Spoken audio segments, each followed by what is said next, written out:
السلام علیکم ورحمت الله وبرکاتہ ملګرو زم ازلحق مخزال امید دی چې خبر جوړ وای ورونو سایت باندې وتاو سره دا ویډیو ښکاری دا نه ویډیو چې زمون کم دا د دې په باره کې راځي را دا جنکې چې دی په کالج کې پاتې کیږي او سیګریټس کې دا نشي سيجونس کې کم چې دوسره بلاس کې لګیا دي دا ویډیو چې دا ماته ورور په واتس اپ باندې را لګل وخت ویل چې خامخا به دې باندې خبرات راوکا من پښتانه خلک چې اکثر خلک وایي چې موږ پښتنو ته زیاره دوه د تعلیم نه خلاف دي نه موږ د تعلیم نه خلاف نه یو موږ د داسې قسمه حرکتونو نه خلاف یو کوم چې دا جده کوي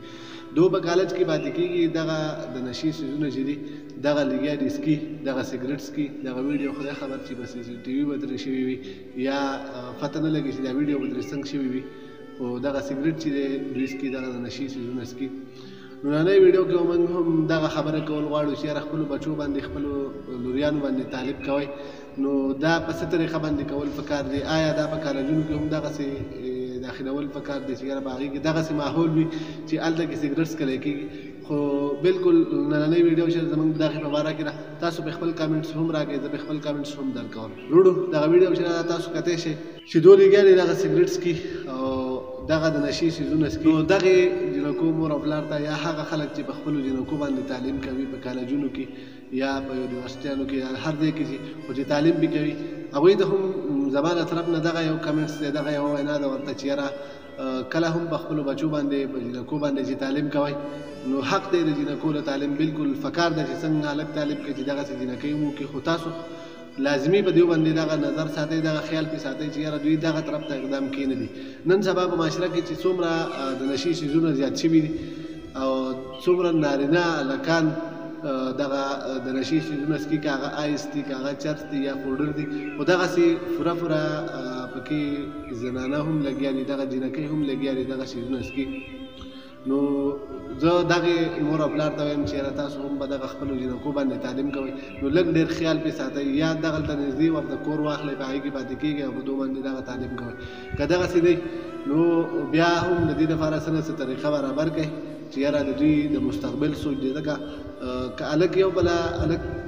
د نشي سیزونه څکي نو هغه خو دا دی چې کم سے کم هلک دی نو په کور کې یا هر دی چې خو هلک دی هغه څکي نو هغه هم څه ښه شیز نه دی زه دا وایم خو لیکن جنکۍ چې څکي دا خو لازمه خبره ده چې یاره جنکۍ لور او خور چې دی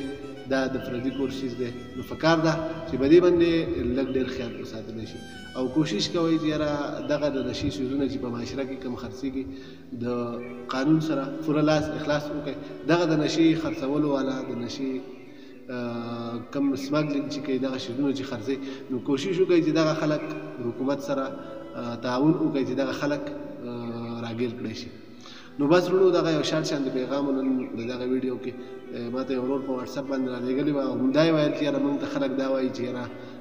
پښتانه د جنکو د تعلیم نه خلاف دي نو بالکل موږ د جنکو د تعلیم نه خلاف نه یو خو لیکن موږ د دغسې حرکتونو نه خلاف یو د بعضې حرکتونه چې کم مخې ته راشي نو موږ هم د دغې نه خلاف یو خو انشاءالله موږ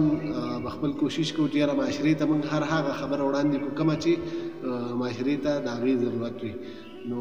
پکار ده چې په خپلو بچو باندې هم دغسې خیال وساتلی شي نو بس وروڼو اوس تاسو نه غواړم اجازت تر بلې ویډیو پورې د الله په امان